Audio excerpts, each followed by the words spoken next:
Welcome, everybody, to the first episode of the return of All Clear with your host, Joey Stone. That's me. Hello. Hi. We're going to go everything for NASCAR through the Daytona week as we are heading to the Daytona 500. Let's get right to the screen here and see what is going on right here. Hello, everybody. Welcome to the show. I am your host, Joey Stone, here for the first episode of All Clear, a podcast where we go over pretty much everything that goes on with NASCAR, but with pretty much like no filter at all, nothing of the sort. All emotions are present on the table. I don't want to be one of those podcasts that just, is very postured, looking straight at the camera the entire time and, just going on about facts. We're here to talk about our opinions. We're here to talk about what's going on in the sport because we're NASCAR fans. That's the most important thing. And I feel like the fans are the most powerful people in the sport, or at least they should be, because we're the ones that are the viewers and people that watch this sport. But I can't do this all alone. I cannot do this all alone because we do have a guest here with us today for the first episode of All Clear, and I'm really excited about this one. He is a long-time friend of mine, and I'm excited to have him on the show today. Ladies and gentlemen, please welcome Jake Baskinger to the show. Yeah, look at that. Brought me back from the dead. I brought you back from the dead, my man. Heat. I know, man. Look at that. Look at this whole getup, man. You got a fireplace and everything here. Virtual fireplace. At least virtual fireplace. You're not gonna get a fireplace down here in Mobile, Alabama anymore. So I mean, yeah. What's that Xbox running there? What you got? Oh, PlayStation 5 too, bro. You got the whole setup back there. Yeah, you got the whole setup.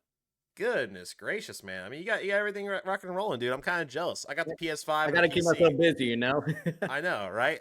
So, Jake, we've known each other for a long time. It's great to have you on the show. Thank you for being our first guest for the return of this podcast. I started with Kaz a couple years ago. Obviously, we took a little bit of a break from that. Schedules kind of got a little busy and everything. But again, great to have you here for our first guest. So, Jake, tell the viewers just a quick thing about yourself. We've known each other from our YouTube days. If you all know who Jake Baskinger is, you may have fallen asleep or woke up before school eating a nice bowl of Cinnamon Toast Crunch, watching some NASCAR montages that this legend made on YouTube. Jake, tell everybody what you're all about, my man. Yeah, you probably fell asleep or even just, just happened to wake up at 3 a.m. with my video on. That's always how it happens. But I haven't really uploaded on YouTube for like 2 years because thank you, NASCAR, for completely not letting me I knew you were going to say that. I knew you were going to say something like that. I mean, it's straight up like what I did was just not right in terms of what they wanted. But I have to easily admit that. But yeah, as of late, I've been all over the place. When I did leave YouTube, I was actually at Georgia Tech, just kind of getting my feet wet within the industry that I'm in right now, and then ended up going over to High Point University, was up there for a little bit, and then now I'm down here at Mobile, Alabama, repping the University of South Alabama. I'm within fan engagement over there, so I do a lot of just like presentation stuff when it comes to the actual event. So music, video board, just like really try to create like a fun time for people to like really enjoy and want to come to see the games, and also try to create promotions that get people interested in wanting to go. So that's really the easy way to describe my job, but love it every single day. Work with some of the best people over there and really could not ask for any better. So you're the guy that basically has the headset on and you're the one in charge of everyone else, telling people go throw a t-shirt to that big guy over there in row 2 and knock his beer out of his hand. Basically, you're that guy. Yeah. I'm that guy that either A, just executes all the promotions that need to be done that happen on the court that, might have been a little controversy as a couple weeks ago when it came to UMass. They had a serious shootout. And what happens is like the guy who made the actual half court shot stepped on the line, didn't get the money. But everybody over social media was like so pissed over it. I'm sitting there like, it's the rule. Like you're not supposed to sit on. I don't know, man. Like if I were in that guy's shoes, I'd be suing all day. I'm sorry. I mean, when you got a chance to win that much money and take it home in the way the world is today, bro, I don't blame the guy. I don't. Yeah, it's the company that runs it all, so it's really the difficult part. That's like, I feel bad for the guy, but at the same time, it's like, Rules are rules. Yeah, well, that's awesome. It's great to see thriving after your NASCAR YouTube career that you had there for a while. You and I both came from that realm, right? We both entered the Yeah. whole NASCAR YouTube thing, and at one point it was big. I mean, dude, it was a great Hmm. time to get into it. I mean, there was so many creators out there, whether you were into podcasts or gaming or even montage videos. I mean, it was a great time, and we It did. was a great time. I remember we did traveling together. I remember Right. we NASCAR literally invited us, bro, like us Yep. to the racetrack. And this was during my ERCR stint when I was in the NASCAR. I was hanging out with Hmm. you, Black Flags Matter, Iceberg, Eric Estep, just to name a few of those guys. It was such an amazing experience. And I will say a quick experience I do remember from that trip was our I flight to Homestead. Our flight to Homestead.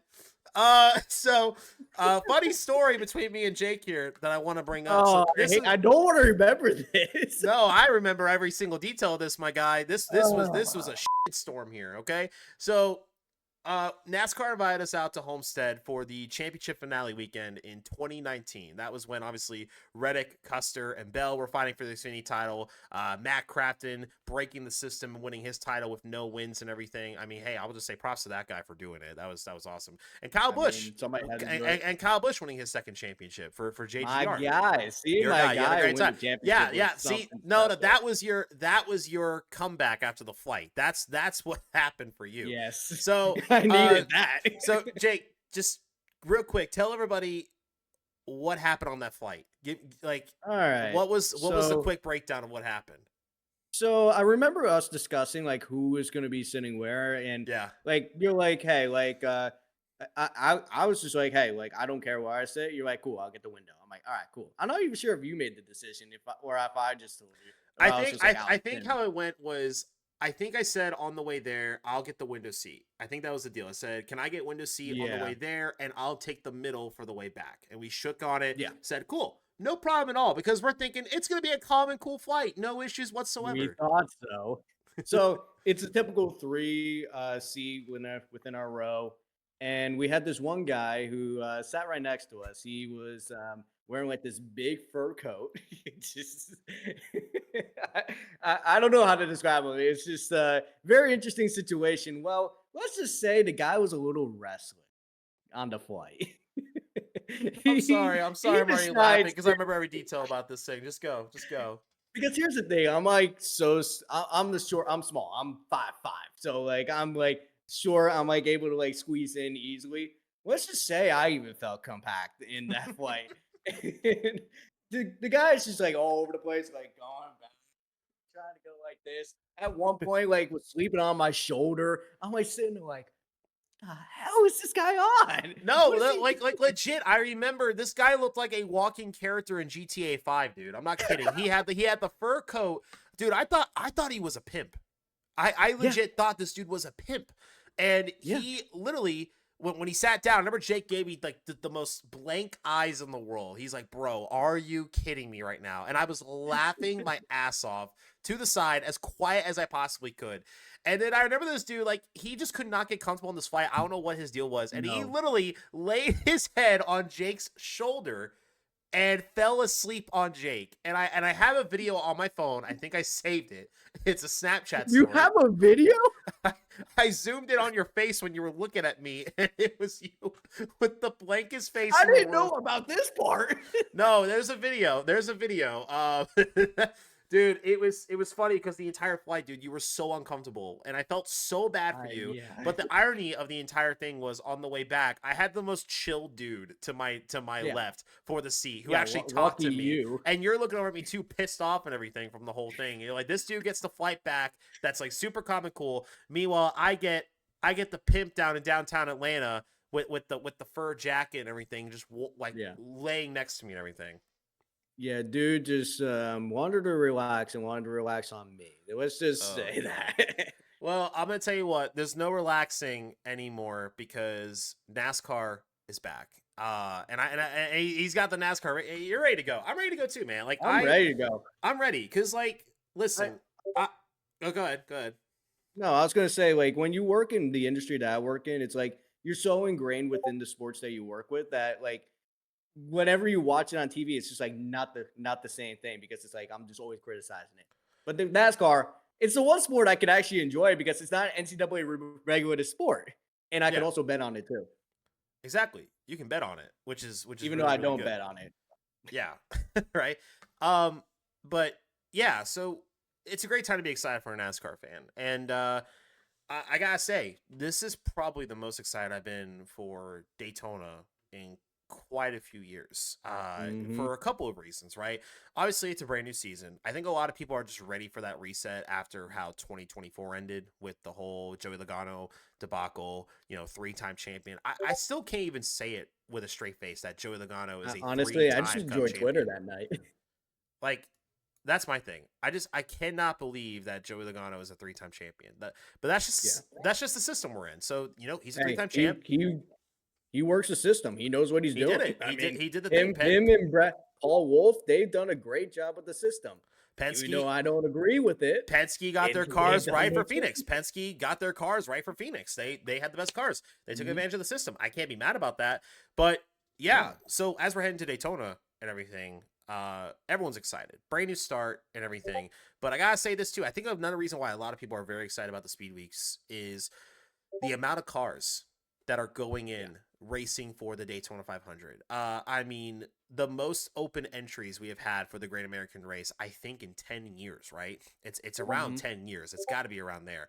Now, if you ask me personally, I don't think we should have 40 cars. I think it should be 43 at this point. But Oh, of course. um, I don't know if you have it on you, the open entry list. If I can remember Yep. correctly. Okay, so you got it on you. You got it on you, stat man over here. Who are the Yeah. who are the open entries? Well, not really stat guy. I just had to remind myself of who's all in here because it's definitely an extensive list. So just going in order of how I see it, it's Beard Motorsports has Anthony Alfredo. Junior Motorsports, who has an entry this year, has Justin Allgaier in the car. You got Live Fast Racing with BJ McLeod. NY Racing Team, they're back with JJ Oh yeah, yeah, Yaley. they're back. They're back. They're back. Okay, that's interesting. Trackhouse Racing with Helio Castaneves. Uh, the guy that's who my dad would always say was a crybaby. Like whenever he didn't win, he hated that guy constantly. Anyway, Garage 66. That's NBM Motorsport, isn't it? I believe that is Carl Long's team, and that's Chandler Smith. Yeah, it is. It was going to be Mike Wallace. Right, that's right. Yeah, yeah. I forgot about that. And then you have Rick Ware Racing with Crashy LaJoy. Come on, bro. You don't have to do that. Let's just make sure he doesn't end up on his roof this year. Oh God. Yep. All right. You got Legacy Motor Club, not so legacy, but you have a legacy driver in there with Jimmy Johnson. Who may not even make it into the 500. Right, even he's sponsored by Shaq. I saw that. 7-time champ. Sorry. Coughed up a little bit right And there. then the final entry, and I think the one that the one driver who retired and has missed so many races in his career is Martin Truex Jr., who missed 0 races in between his retirement. Yeah. So I mean, right there alone, the duels are going to be the most entertaining duels for in the last 10 years. Honestly, bold prediction: the duels may be more exciting than the Daytona 500. Oh yeah, Because I can see it. Because you are going to have nonstop aggressive moves from start to finish with these open guys because of what lies ahead of them, right? Not only an entry into the Daytona 500, but I mean, just a chance of glory, right? For some of these guys. So some of these guys are looking for their big break. Chandler Smith has, got bounced out of JGR, who, I think he's a good driver. I think he's got speed. Oh, he's a Definitely has some fantastic things to driver. work on, but now he's, back to the trucks full time. And he's trying to get into the Daytona 500. You got Anthony Alfredo for Beard Oil Motorsports. Those are some really good people there. There's a lot of young guns in there, but a lot of guys too that have a legacy in NASCAR that are looking for a spot. And we all know that not everyone's going to make it into the 500, right? That's just not going to happen. But that's the adrenaline of it. That's the beauty of Speed Weeks, especially when a lot of cars enter. Yeah, it's like the thing is like I can look at the list and be like, oh yeah, these drivers are going to easily make it. Like it's going to be no issue that Justin Allgaier is going to make it, or like, well, we know Helio Castroneves is going to be making it. We're going to talk about it later. Jimmy Johnson, we're like Martin Truex Jr. It's like we see those guys as like easy picks, but it really is not that easy. I mean, no. somebody like JJ Yaley could just pull off the right move or like just not get involved in a wreck because that's guaranteed at Daytona, especially with all the aggressive driving that happens. And we've seen it before when it comes to the duels. It's like once you get in a mess, you're done. So Yeah. it really could be anything could happen and anything could be possible. Just like who can make it, who doesn't make it. I know definitely the underdog is definitely BJ McLeod because everybody loves deep BJ McLeod. But Oh, you gotta get Laugh really, McLeod, man. yeah, I know but really at the end of the day, you don't know who's gonna make it. It's just it's the beauty and the terrible thing about Daytona and restricted plate racing. So obviously the duels, we have a little bit of a situation here that has been kind of a controversy, right? Helio Castroneves, and if I'm saying his name wrong, I apologize. Anyways, I got Castroneves right. Let's just say Castroneves, okay? One of the greatest open wheel IndyCar drivers to ever walk on the face of Earth, right? 4-time Indy 500 winner, if I'm not mistaken. Like Hall of Famer, like probably one of the greatest race car drivers ever. So he automatically gets a spot in the Daytona 500 no matter what he does. Okay? So if he races his way in on speed, there's only 40 cars on the race. If he doesn't race his way on speed, NASCAR is adding a spot for Castroneves, 41 cars, for him to automatically be in the Daytona 500 with no consequences whatsoever. And a lot of people at first were like, all the Castro, oh, that's so cool, that's great. But then all the open spots came out. And now there's a bit of a controversy because we are literally in a situation, dude, where Jimmy Johnson, who is a 7-time NASCAR Cup Series champion, one of the greatest drivers of all time, Martin Truex Jr., who is a NASCAR Cup Series champion, who many people say in the last 10 years has been one of the best drivers on the circuit. There is a situation where those two drivers may not make it into the Daytona 500, but Helio Castroneves, who has never made an oval start in his life in a stock car, gets to just automatically walk into the Great American Race. I don't know if I'm crazy for saying this, but I'm kind of pissed off about it. Like, I just kind of think it's ridiculous. It's like I understand what NASCAR is doing, but at the Like same it's great. time, Like, it's great for viewership. It's great for viewership. right. Don't get me wrong. It's great. But But if Jimmy you, Johnson's great for viewership. yeah, Jimmy Johnson's a You see him in 7-time champ. IndyCar. Like, how do you not let this man just walk on in? You should give him the keys to the city at that point. I mean, seriously, that's why they used to have the champions provisional back in the day. So for someone like Jimmy Johnson or Tony Stewart, Bobby Labonte, Terry Labonte, just to name a few, would just be able to get in, and like it draws viewership. Even Martin Truex Jr., who's a champion. Exactly. So the only question I have for NASCAR with this is what were you thinking? Because I understand why you want Castroneves to be in this race because it definitely brings more viewership in. But when you see that there's 9 to 10 people trying to make this race, and you used to be a sport that ran 43 cars for 50 plus years, you don't think you could just add 2 more spots to Great American Race? Is it in the rule book that we can't have 43 cars on a race? I just don't. I don't know if it has anything to do with the charter agreement or something along the lines of that where they can't allow it. But if I'm NASCAR, I just say screw it. Add 2 more entries. Because I mean, it's like we struggle to get 36 cars racing every single week. It's one of those things. So like, why is there even a limit on like how many cars could be in the race? Because you see IndyCar, they have 33 cars that can enter the Indy 500. I mean, they're not going to add a 34th entry because Fernando Alonso missed a race because Kyle Kaiser kicked him out. As a real world example, it's crazy that like just to say in the least, it's 41 entries if Helio doesn't make it through the duels, but then 40 if he does. That's what doesn't calculate for me because that's that one entry that's like, oh yeah, that's a guaranteed entry. We should add on one more entry so everybody else could have a chance to get in. It's just mind-boggling how everything goes about that. And yeah, we should still be at 43 cars. This should be the limit because really, right after they decided to limit the field to 40, they never even really reached that 40 mark. No, they never So did. what's the point of making it a smaller field in that sense? To me, I mean, like I said before, this sport has ran 43 cars for how many years? I mean, at least since the 70s, right? Since the Winston era. It was when they started the modern era, I Yeah. think. So I mean, what's the problem with adding Jimmy Johnson if he does get in, or if what's the problem with adding the 7-time champ who is up there with Dale Earnhardt and Richard Petty? But you're going to tell Jimmy Johnson, no, you can't get it. You're not allowed to be in this Right. race, but Halio can, and he's never made a NASCAR star in his life just because he's an international superstar. I mean, it's kind of part of the reason why this whole court case is happening. To be honest, it's the anti. Oh yeah, dude. I mean, there's really, yeah. Like this is something that's clear that's happening. It's a lot of the teams that are going after like 2311 and Front Row Motorsports, which surprisingly with Front Row Motorsports, they were actually in that new promo that NASCAR just put out on the calendar. Right. I was shocked about seeing that. I don't know how they managed that, but anyway, just going based off that, it's antitrust. It's just NASCAR doing whatever they feel. And it's the one thing that I was like really thinking about, like just this morning actually, about how this whole court case is going. It's not like what it is with the NFL, like the MLS. The thing about the MLS is the single entity league.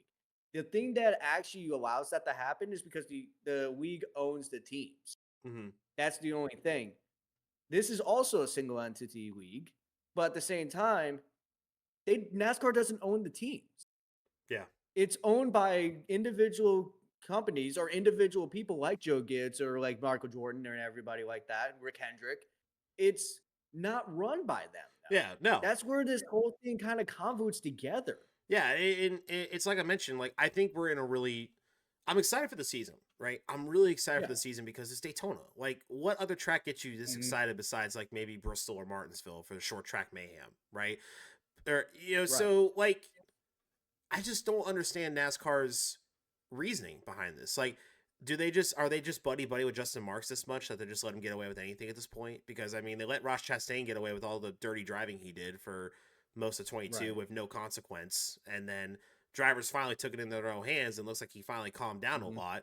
So I mean, so what's the deal, right? You're letting some guy come in here who, again, like I said, probably one of the greatest race car drivers in the last 20 years, 25, 30 years even. I mean, he's been in that sport for a long time. So he gets to get in. Right. It's great for him to be in the 500. Don't get me wrong. It's great for him. It's great for viewership. It's great for marketing. It is awesome. Yeah. But if you're going to allow him to race in this race with no NASCAR experience, barely any NASCAR experience whatsoever, but there's a chance that you will deny one of the greatest race car drivers for your sport, a 7-time champion, just because this guy raced in IndyCar. It's just a really messed up spot. It really is a messed up spot. And really, to be honest, just trying to think about it a little bit more, just like talking about the Indy 500, for example, like with Helio Castroneves, he was running just like the Indy 500 just for the last few years. Yeah. But really, has there really been that much of a tick because they're going to see Helio Castroneves racing in the race? Is that really what they're trying to think? It's like, no, honestly, he's really going to be that tipping point to like get people to. Honestly, watch more the people Daytona 500. would probably come watch the 500 if Joseph Newgarden ran in it, Right? Or even Alex Palou, just to name a couple of those It's just guys one who of are those like, things that's like he's past the prime of everybody who's new to the sport or new like going into the sport, because it's like only the hardcore motorsport fans are going to really be interested in Helio Castroneves in the Daytona 500. Yeah. Not the newer fans. Newer fans are going to be like, why does this guy get an entry? Yeah, there's gonna be people that are like in our age group or even a little bit younger that are like, I don't know why they let him in, but they wouldn't let Jimmy Johnson in, who's a 7-time champion, or even Martin Truex Jr., who's competed for titles in the last 10 years. And I mean, to be fair, I think there's some people that are trying to make it in that deserve to be in before Helio, like that are really trying to make it in here. Like, you went through that list again. Like, I'm not gonna lie, I'll even say BJ McLeod, man. Because that dude ran his ass off last year. What race was it last year that he was running in the top 5? It was it Talladega or something? I think it was Talladega. Yeah, he got up to the lead. I don't think it was. He legit got up to the lead, and it was like all over Twitter, get loud for McLeod. I mean, it was going crazy. Yeah. I mean, give that guy a shot because he actually knows how to run a plate race very well. He knows how to get up there in a sponsorless car. I mean, it's an odd spot because I see the pros. I see the cons, but this is why Denny Hamlin has had so many issues with NASCAR, and he brings this stuff up because it just doesn't add up. Yeah. There's no consistency with the sanctioning body. And I know all the people that run their own stuff that work under the NASCAR branch, they're going to say this is great. There's no negatives about it, nothing of the sort. Living through their rose-colored glasses. I'm here to legit say bullshit. Like that's what I'm saying. You're going to let him get into the 500 from a marketing standpoint. I get it completely, but you're not going to let your 7-time champion Jimmy Johnson get a provisional to race in the Great American Race. It doesn't make sense. It doesn't make sense. It really doesn't make sense. And really, just from that standpoint, it's like one of those things that's like, yeah, it's a publicity thing, but I would think it's more of a publicity if like somebody like Lewis Hamilton or Max Verstappen came over than Helio Castroneves. Hell, Like, I just thought about Mike Wallace got denied to race in the 500 because he hasn't raced it. He hasn't raced in 5-something years. But if you go look at his record, he's won plate races. Right. He's won plate races, but they denied him after all the shit he's been through in the last 2 years. If you don't know what Mike Wallace has been through in the last 2-3 years, go look it up. It's a really sad story. I feel terrible for him, and I really, really hope he makes a bid next year to go for the Great American Race, because now I'm rooting for this guy even more. They deny him, but they allow a guy in who has not even made one NASCAR start. I don't know. It's something NASCAR has to fix. And while we're on the topic of NASCAR, we can go on to about playoffs this year and what NASCAR has addressed for this year. You got that smirk on your face because you know what I'm coming with here. So I have never seen a fan base like NASCAR's be so angry and demanding change after a season like I did after 2024. Right? We've seen fans get mad. We've seen fans just be very displeased and be very vocal about it. I'm one of those fans too. But I've never seen the fans so collectively rant towards NASCAR and protest for a change. Because again, we're not taking anything away here from Joey Logano. Okay, Joey Logano is a very good race car driver. I mean, 3-time champ. Hell, he probably could have won like 2 nationwide titles if he really stuck it out and did it. But there's no denying the fact that the guy with an 18th place average finish, winning your top trophy, the thing that every driver from the trucks to Xfinity to Cup is ultimately chasing by the end of their career. And the guy with an 18th place average finish wins the championship over people that won 5 or plus races that season who didn't even make it into the Final Four. And what does NASCAR do at the end of the season after everything? No changes. No changes for 2025. It is officially official. That's a word. That's the thing, right? Officially it for official. 2026. Yeah, like that. That's their thing. They're looking into it for 2026. They didn't say it's happening in 2026. No. They said they're looking into it. To me, that's seeing the news that came out today that says like, they're going to rotate through what the championship race is. They're not changing it. Well, if you're going to come out with that, you're not going to change it. Did they say looking into it, or did they say they will change it? They're looking into adding different, like making a rotational race at the end of the year. Get Phoenix off the schedule. Get Phoenix off the schedule. Get that damn track off the schedule. I don't want to see it anymore. I missed it when it was Jeff Gordon Raceway. That was the last time that track was good, when it was called Jeff Gordon Raceway. I missed it when it had grass on it. That's what made it. That's what made the driving so unique, and the turns and the banking and everything you had to do there. I mean, just move it, man. Like I get why. It's a really awesome facility. I've never been to it. I've seen lots of pictures. It's great. But the product for the racing ain't there. Just move that damn track. Move it. Just let's get a track on there that actually provides good racing. Hell, I would not even mind. I would not even mind if NASCAR moved the finale to Charlotte. I really would not mind it. It makes sense. Take that fall playoff race and make the finale at Charlotte. All the shops are there. All the sponsors are there. You can do so much fan experience there for the championship finale. It's not even funny. And Charlotte is a really nice venue too. They have a lot of nice stuff. What is the number one state that watches NASCAR the most? It possibly rhymes with North Carolina or something like that. Yep, in North Carolina. Yeah, North Carolina. North Carolina, Florida, Georgia, not so much Georgia, South Carolina. It's like those states around where NASCAR is based is where NASCAR is big. And that's where people will actually be able to go to the races, and you'll have a sellout constantly. Phoenix, yeah, it's sold out every single year, but you fit 30,000 people into those stands. It's not really That's a big. not hard. It's not a really big capacity number. It's not Yeah. like, whoa, that's huge. It's like, no, it's really not that big of a deal. No. It's just Okay. like selling out Darlington. It's not that big of a deal. It says Yeah. if it's 40,000 people. If we Yeah. like sell the Daytona 500 out, that's impressive, but it's the big race. Yeah. Like let's try to like get like more people into Indianapolis first before we start talking about attendance. I'll ask you this, Jake. Rapid fire here. You are the CEO of NASCAR, and you have a decision right here to pick 3 tracks to be your finale tracks for the next 3 years. They rotate. You pick 3 tracks. What are the 3 tracks? Charlotte, Mm-hmm. Las Vegas. Okay. Because just like the marketing being around there, it's good marketing. Yeah. And I would pick Bristol. Oh, okay. Bristol would be like, it's like, imagine Cars. It's like, imagine how hyped that first race was that you watched in Cars. It's like, you see all those cars up in the stands. That's Bristol. Yeah. You had that stadium feel. You had that stadium atmosphere. It's a Coliseum. It's really, literally a Coliseum. It's a Coliseum. Yeah. And really, you're going to get like a Super Bowl feel if you have it in there. If you have it at Phoenix, it's like, oh, well, okay, it's just another race. You have it in Charlotte, it feels something special. It's something special with that. And in Las Vegas, it's just because, like, well, you can gamble your life away. Okay. All right. So those are your 3. Okay. If I could think of 3, if I was the CEO of NASCAR, I will agree with you on the Charlotte pick. I like Charlotte because I think Charlotte has provided some of the best racing in this next gen car for the last few years. The Coke 600 the last 2 years has been phenomenal. Has been so much fun. It's been great. It's like one of the top 5 races of the year, honestly.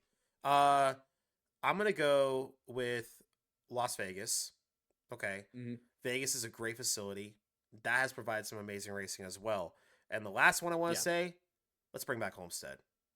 Let's bring back Homestead, Miami. Like listen, Miami is one of the biggest cities in the country. One of the most popular cities.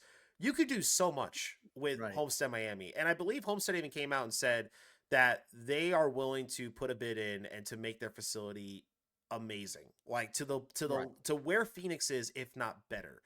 And I believe them because to me, we've had some of the greatest championship finales at Homestead, right? 2011, Tony Stewart, Carl Edwards, 2004, Busch, Jimmy Johnson, Gordon. I mean, there's a lot. Ripping the high line, going to the bottom, Carl Edwards, Jimmy Johnson winning his 7th title. You know, and another thing too, I mean, I just thought about this. Shoot. Throw in another track. Like, oh God, I have one on the top of my head that I thought would be really, really good. You know, if the short track package was really great, I wouldn't even mind Martinsville, man. Yeah. I mean, there'd be some controversy. There'd be some short track bumping and running. We may see some fights for the championship, but hell, that's what's going to bring people to watch. Entertainment, you go to Martinsville. No, I agree. I agree. There's some really good tracks out there. I just think Phoenix has ran its course, man. I think the first year or two, it didn't have a course to run in the first place. Well, I mean, I think before the next gen though, it wasn't that bad. It ran pretty well. I mean, I would say 20. I would probably say, when did the configuration start? I think it was like 17, 20, something like that. 2000. Well, I think like that's when they changed the start finish line to be where it is today. Yeah, that's right. It was 2016 because Edwards and Harvick had the photo finish. It was before that when they like completely took away the grass. Yeah, so around there, it wasn't bad. Yeah. You still passed. You can still get runs and everything, but now forget about it. It's arguably the worst track on the schedule. You have to completely cut the course and not run the course in order to pass. Hell, they can't even run down there. What are you talking about? The bottom suspension gets broken. The way these cars are broken, they can't even run down there. These cars are built; they're so fragile. You try to go for a Q lap, it's like, oh, that's it, boys. Bring it back to the garage. We're in the back. Get a backup car. That's basically how it is. Yeah. So I mean, I like that. I mean, I'm all for NASCAR rotating it because. And that kind of goes right back to no playoff changes, right? Because we talked about the track moving. Okay, that's a start. But I mean, what are we gonna do, bro? I forgot I have notifications on for my Twitch right now, and nobody. Thanks for the follow, man. Really bad timing, but I really do appreciate. Oh, I was not prepared for that. I was not ready. Again, I'm with Jake Bassinger, longtime NASCAR YouTuber, longtime friend, knows a lot of stuff about the sport and everything. as he salutes all of you watching right now. Jake, we were talking about 2025, no playoff changes. We talked about the possibility of looking in to changing the track for the finale, but no changes though to the playoffs in 2025. Nope. And this is where we kind of go back to it, right? Where I think Joey Logano is he definitely a worthy driver to win a championship? Yeah. Was he the worthy champion of last year? No, I don't think so. Nope. I don't think so whatsoever. And He was kicked out of the round of 12. yeah, he was eliminated until Alex Bowman had a penalty that put Logano. Good old cheating Hendrick. Yeah, right. So I'll ask you this: if you were to make a change, right? If you wanted to make a change to the playoffs that you think would benefit the sport, the drivers, and the fans, what's that first change that comes into your mind? Do I have to keep the playoffs? You don't have to. You don't have to. I didn't say that was a rule. So yeah, no, I think like in a way, what the playoffs have done has definitely created entertainment. I'll give you that. It's like it's entertaining to see from the outside looking in, but it's like really not worthy of like who we're trying to make accomplishable here. It's like what like we're trying to give out a worthy champion. And really the way that we're doing this is not a worthy champion. But here's the thing. What is the one motorsport that has grown so much in America and does not have a playoff system? Formula 1. And you've seen the exciting championships over there. Yeah, like last year, like Verstappen kind of ran away with it at the end. He kind of got his stuff back together, but at the same time, he like the 2021 championship, that was exciting. Like, yeah, Formula 1 kind of ruined it. But it's like at the end of the day, you don't really need a playoff system to have an exciting championship. I think like even like 2019 when we went to the championship race, we had the opportunity of seeing 5 cars compete for a championship. And yet we're down to 4. We actually got gypped. We saw Reddick, Custer, and Bell have one of the greatest championship battles of all time in Homestead. Right. Ripping the wall and everything. Like that was such a good race. That was really such a good race. I was on the edge of my seat. But I almost like at the end of the day, is the playoffs really something that's really necessary to have? You know, in a way, I say yes to playoffs. In a way, though, I don't think the way it's going on right now is the right way of doing it. Right? No. Here's the way that they established it in 2014 was definitely not the way. See, here's my perfect formula, right, for a NASCAR playoff. Okay, it's a blender. It's I'm gonna pull a I'm gonna be like the professor from Powerpuff Girls here and mix my ingredients here to make that batch. Okay, this is what we're doing here. We're mixing the batch. Okay, 2004. Give me 10 drivers. Give me 10 weeks. No eliminations. Nothing of the sort. Give me 2012. 2 wildcard spots. 2 winners from 11th to 20th in the points. You have to be the top 20 in the points.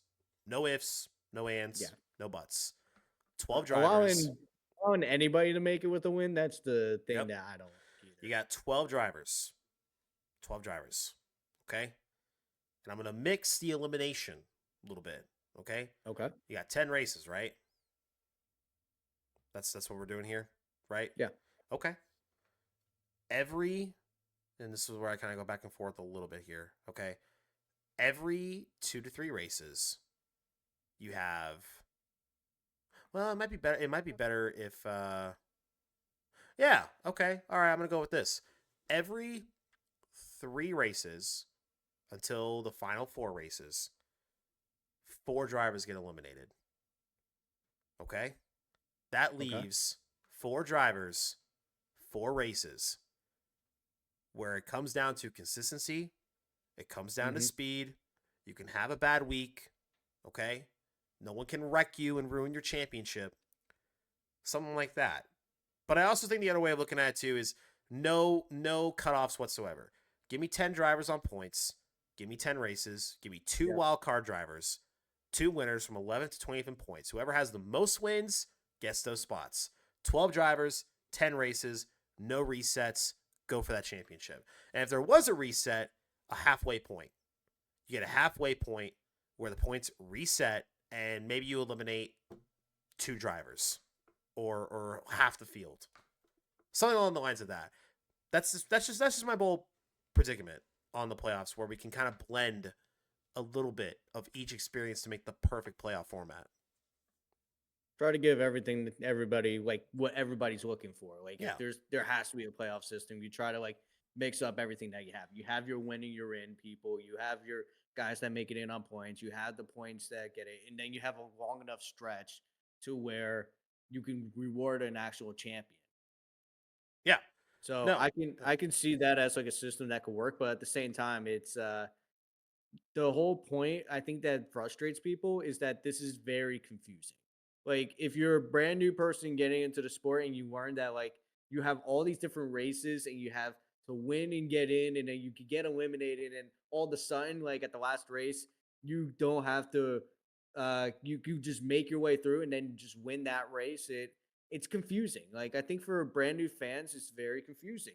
And if NASCAR's wanting to get their fan base back to where it was or try to increase it as much as possible, I really don't think a playoff system is very much viable.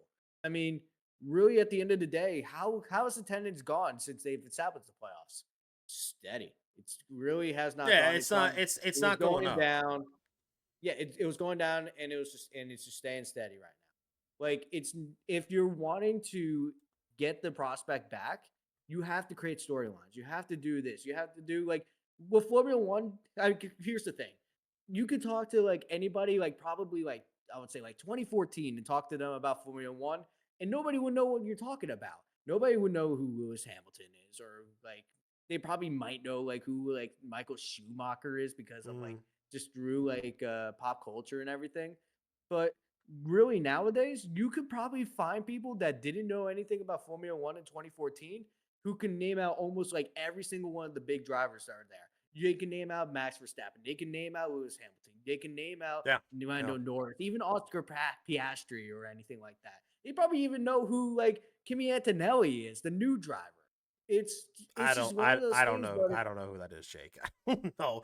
I know you No, I'm probably don't sorry. know. I don't know who that is. I thought you read that off an AI bot or something like that for a I second. really did not actually. I'm he's just yeah, yeah. he's I was just being straight up honest. I believe did it or not, not he's know the who guy that who's was. replacing Lewis Hamilton. So Okay. it All right. yeah. Well, like you ask like somebody like that has watched NASCAR before, they're probably still going to say Tony Stewart's in the number 20 car. Yeah. Oh, That's 100%. really how it's Dude, gone. dude, I could probably go to a gas station here in Georgia and some person's going to be wearing an Elliott Sadler 38 like Eminem's Right. jacket. Be like, "Oh man, I love the jacket." And be like, "Oh, thanks, brother. That's my favorite driver, man. I love Elliott Sadler." I'm like, Just a typical "Oh, guy in yeah, Georgia yeah, right there. well, what do you mean your favorite driver?" It's like, well, he still races, right? I love the Eminem's car, and it's like, no, he don't race. You what? You shitting me, bro? Like that happens You though. had a more famous driver in that Eminem's car right after that. Come on now. I know. Hey, I'm gonna say those vintage NASCAR jackets, bro. Shoot, bro. I wish I could read the Like future and get really. like 10 of those things and hold on to them, bro. They don't make them like they used Sell to. those for good money. Oh, dude, no kidding. They keep you warm as hell too, man. Shoot, I've seen people Right. walk around and say I'm warm as hell in this thing. I almost thought about buying one at the track. I'm like, Oh I yeah. don't know. I don't know at all. All right. So we're kind of getting close to the end of the show, and everything. Got about a little bit of time left because by the time this gets uploaded and everything, we are close to Daytona 500 qualifying. We are here. We're gonna see who's on the front row for the Great American Race and everything. Get the watch Uh, cars go in circles today. Let's go. hey, I am all for it. And I'm all for to see some cringy Fox Sports commentary. Everything. Yeah. I'm already counting down to Amazon. I'm already counting down to the Amazon Prime, broadcast Oh, of I'm the 5 excited for races. Amazon. Yeah, I'm excited for Amazon. I'm excited for NBC. I'm excited for anything that isn't Fox. That's Yep. yeah. So we got qualifying here in a little bit, and we also have the race weekend, right? We got Cup, we got Trucks, we got Xfinity, and we got ARCA.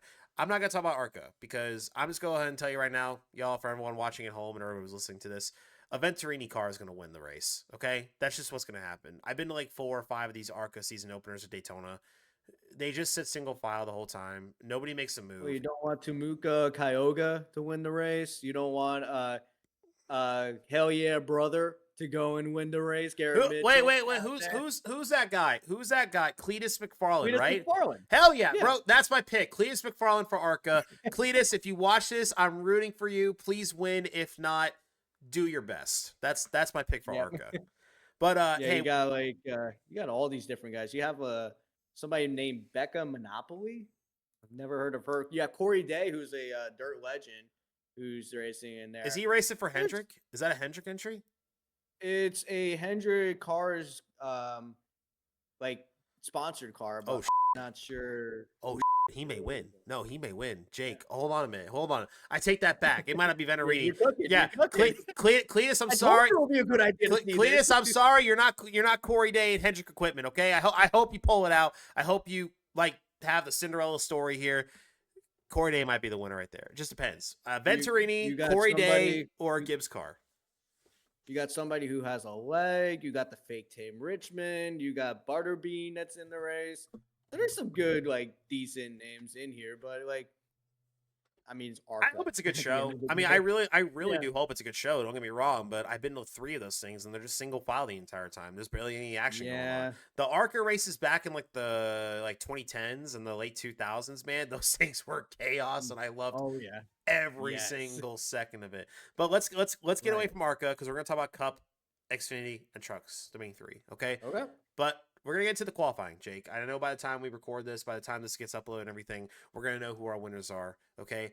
I want you to pick your front row for the Daytona 500. Who's winning the poll? Ooh, front row. Because I really want to easily say it's like a Hendrick starting 4, but it's last year kind of proved that it was a little bit different. I mean, really it's just who has the best car, who's able to pick it, but you know what? We got to go a little we got to create some storylines, Let's go with, on pole, Shane Van Gisbergen. What? On pole, Shane Van Gisbergen.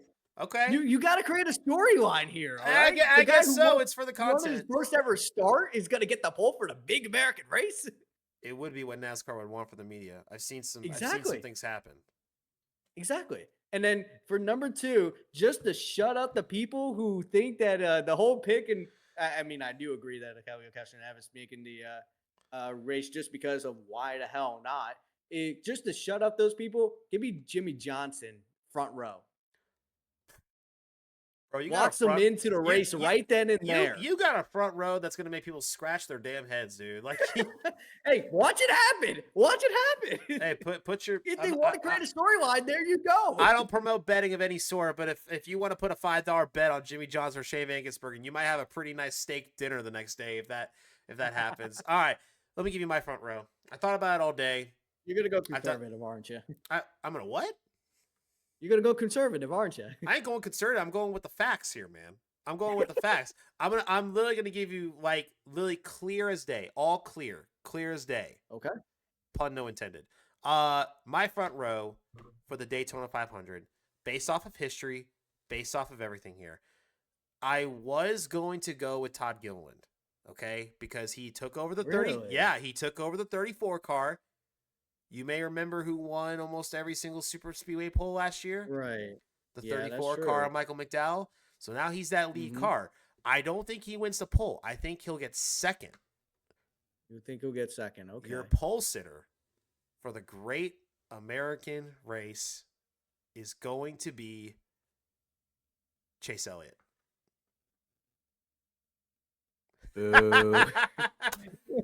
No, okay, no, for real. I wanted to say that because I know all my viewers. People who listen to this, they know I'm a Chase guy. I think he'll qualify good. No, but for real, I think my pole sitter for this race is going to be Brad Keselowski. Okay. I'm gonna go Brad Keselowski and Todd Gilliland from the front row. I think Ford is going to have the strong performance in qualifying. They have shown that the last couple of years. I think there will be a little bit of a catch up with the field, but I think the Ford camp, with the alliance they have, you're going to see some speed out of Keselowski and Todd Gilliland. I think that's my front row. I mean, Ford is just always so powerful when it comes to the super speedway races. So I can see any of the Fords, except for maybe Cole Custer and Cody Ware. Yikes. Like, yeah. I mean, even Josh Berry, I can even see like going on front row to be Hey, honest, just because like I'm pulling for him. I'm pulling for Josh, man. I know. Hey, look who won the race in the to get into the playoffs. I know. Wood Brothers Racing. I know. They're putting their money in it this All season, right. so All right. So we got the qualifying down. So now let's go in chronological order. Trucks, Xfinity, Cup. Who do you got winning? Who do you, let's just go in order. Let's go in order here. Trucks, Xfinity, Cup. Give me your three winners. What's coming out of your mind? What's coming out of your heart when it comes to these three? I see a Spire car winning, like a Spire truck, I should say. Oh Winning yeah, the Truck yeah. Okay. Series race. All right. Like they are strong. They have Michael McDowell. They have Justin Haley's going to be in the race. Raja Caruth, Andreas Pero de Lara, which Yeah, is yeah. somebody who I'm actually really excited to see this upcoming season. I think he's going to be really good. But I think out of those drivers, I think Justin Haley can pull it off. I think he's the guy, and I really think like Spire is definitely looking like the team that could be like the colleague of the Yeah. Truck Series when it comes to the Yeah. super speedway races. So I can definitely see them like working together, completely blocking the field. I'm not sure if you remember that race. I remember it. That was I remember insane. It was just three wide colleague cars just completely blocking the field. Whoever won. Like that was great to see. But I really think it's gonna be them working together, working against the field. And really, if they don't make any mistakes, it's definitely one of those four that can win this race. I mean, I would love to see Raja. I would love to see Michael McDowell. I would love to see Andreas. But really, I think Justin Haley's one that has like a little bit of vengeance when it comes to winning on a super speedway, just to prove that hey, he can actually win. But then also at the same time, he lost it a couple years ago in the Xfinity Series. So really, I think he could be the guy that could pull it off when it comes to the trucks. Okay, and the Xfinity and Cup. Oh, I'm keep going. Yeah, Okay. yeah. I guess I can go. We'll go back and forth. Yeah. Dude, honestly, you stole my pick. I was gonna say Justin Haley. I'll go with the pick. I'm not gonna like go to someone else. I really do believe Haley's due because there is that truck race that was taken away from him. He is a very good plate racer, very very good, and he is Inspire equipment. And in the trucks and plate racing, they've had some pretty solid success. So I'm gonna go Justin Haley there. So let's move on to Xfinity. Who you got for the Xfinity race? Yep.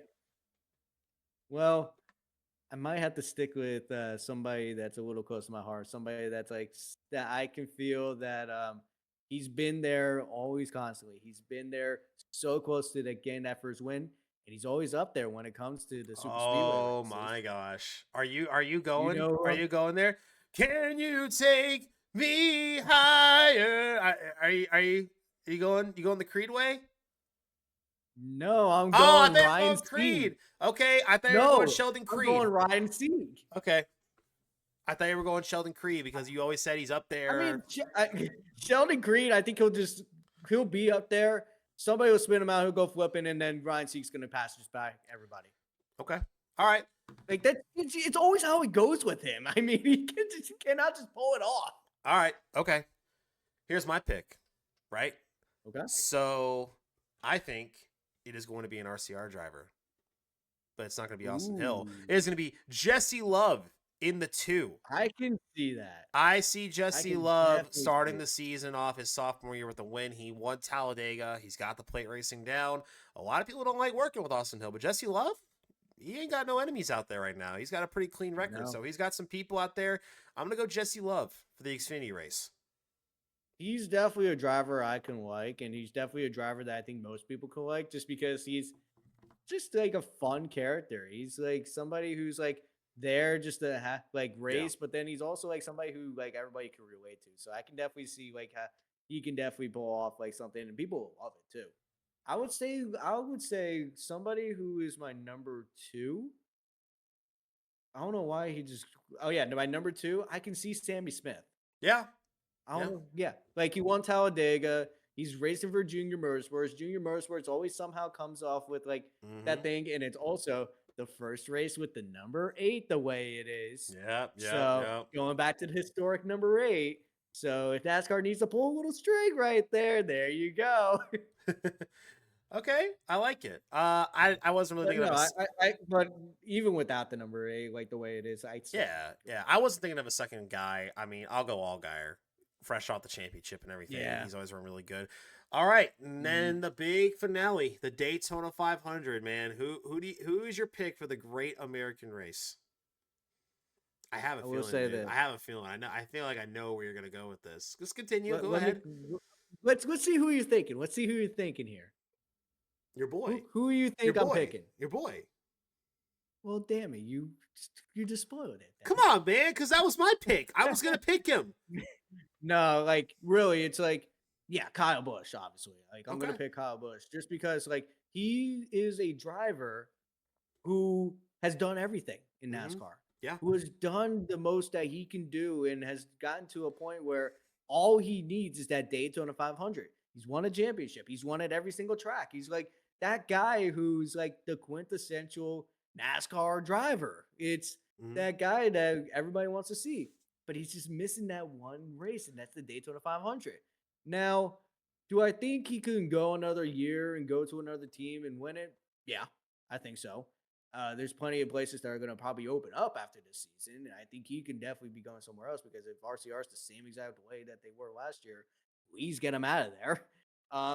But at the end of the day, I really think Kyle Busch, if he doesn't win this, well, first off, I'm going to say this: if he wins this race, don't be surprised if he actually retires within the next year, just because he will be I can see accomplished, that. and he'll just want this race just to win wherever he's at. He'll probably enter into some IndyCar races. I mean, plus two that plus two with that A car. I mean, RCR's got Austin Hill and Jesse Love right there too. Two guys who I think can go into the Cup Series and do some solid stuff for them. So yeah, if Kyle Busch and decided to walk really, out, I mean, yeah. And I'll be honest, if they don't get rid of Austin Dillon after this season, it's definitely gonna be something else. Austin Dillon, you're pretty much set. It's like, come on, like you're gonna be owning that team in a couple years. Like you're probably gonna be the person who's like the next heir to RCR, especially once he gets to like that age of like he's not condescendingly there and he's not able to taking care of the team. Austin Dillon's going to be the one that takes over that. Well, Mike Dillon, then probably Austin Dillon. All right. So I can definitely see there's like going to definitely be a change. Yeah. And really, honestly, Kyle Busch needs to pull off that win, and Austin Dillon needs to leave RCR and get out of that car. Okay, all right. I like the pick. I was thinking Kyle Busch, dude, because he's come so close so many times, and he had the Daytona. Yeah, I know. But it's like the one guy you couldn't be mad at for winning that race was Harrison Burton with his dad in the booth and everything. But that's a topic for another day with the whole playoffs and everything. All right, my pick, because we're gonna wrap up the show here in just a minute here. My pick for the Daytona 500, and I was gonna pick Kyle Busch. But I had a backup. ready because I knew when I would ask you for the show. Because I did not have a backup at all. No, as much as I would love to say Chase Elliott gets his first Daytona 500, I think he will get it at some point. I think he'll run good. I just don't think this is the year. I think he'll run around top 5, top 3 or 4, just depending on how it goes, luck and everything. I'm going to go with the guy who probably should have won the Daytona 500 already. He's come oh so close. He's won on every other plate track, every other plate race, but he hasn't won this one. Give me Ryan Blaney in the 12 car. I will go Ryan Blaney in the 12 here. I think he has been kind of overdue for the 500. You know, Cindric kind of put him in the wall when he was making that run to win it that one time. He's had some pretty hard hits and everything. He's won at Talladega. I'm pretty sure he won. Didn't he win the Daytona Summer Race once? I can't remember if he has or not. But he's won Talladega quite a few times. He's got his plate racing down.